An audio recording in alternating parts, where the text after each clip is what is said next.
Hello বন্ধুরা, সবাই কেমন আছো? আমি ভালো আছি। তো আজকে ভাবলাম তোমাদের সাথে একটা ব্লগ শেয়ার করি। হঠাৎ করে মা 4টে চাদর আবার কিনেছে। তোমরা তো জানো কিছুদিন আগে আসাম থেকে কিছু লোক এসেছিলো বাড়িতে চাদর বিক্রি করতে, খুব ভালো কোয়ালিটির। তো আমরা 8-9টা কিনে নিয়েছিলাম, ওটা জামাই ষষ্ঠীর কদিন আগে। তো আবারও সেই দুটি ছেলে এই রথের মেলা উপলক্ষে আসাম থেকে এসেছে কলকাতায়, তো বিক্রি করতে চলে এসেছে আমাদের বাড়ি। তো আবারও জোড়াজুড়ি না নিতেই হবে। তো মা আরও 4টে চাদর কিনেছে। তো এবারে আর আমি কিনিনি, ওবারে আমি আমার জন্য 6-7টা চাদর 6টা মতন চাদর কিনেছিলাম, ওই জন্য এবারে আমি আর কিনিনি, এবারে মা কিনেছে। তো এই চাদরগুলো দেখতে কি সুন্দর না?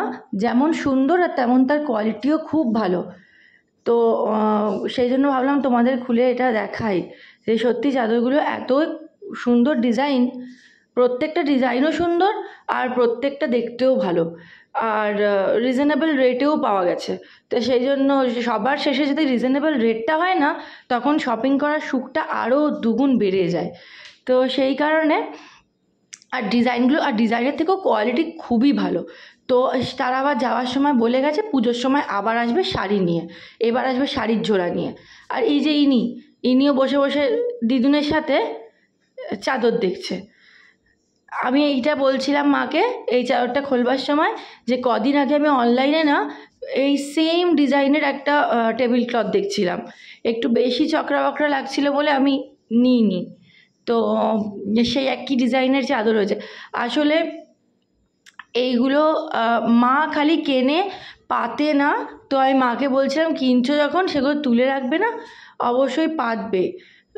মানে মায়ের একটুখানি এইসব ব্যাপারে আছে কি বলো তো, মানে শাড়ি মানে গাদা গাদা আলমারিতে পড়ে থাকবে কিন্তু পরবে না, চাদর ফাদর পরে থাকবে কিন্তু লিমিটেডই পাতবে, মানে এই জন্য মাকে বলছিলাম যে তুমি পাতবে। এই চাদরটি আমার খুব পছন্দ হয়েছে, এত সোবার ডিজাইন, আর এটা যখন বিছানায় পাতা হবে তো খুবই সুন্দর দেখতে লাগবে। আমি বললাম এটা তুলে রাখো, এটা দুর্গাপুজোর সময় বরং পেতো।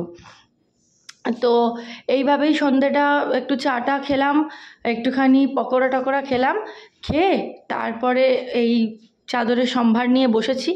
এগুলো দেখে টেখে মা বলল তুলে রাখ, তারপর এগুলো তুলে রেখে তারপরে রাতের পর্বে কিছুই নেই।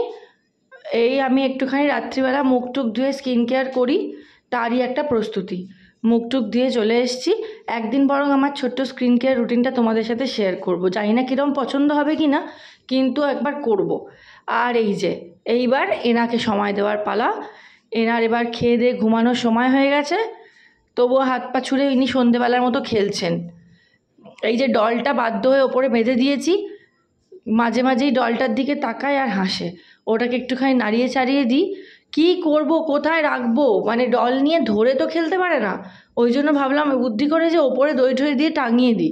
ভিডিওটা এখানেই শেষ করলাম। গুড নাইট সবাইকে, ভালো থেকো, দেখা হচ্ছে নেক্সট আর একটা ব্লগে। টাটা।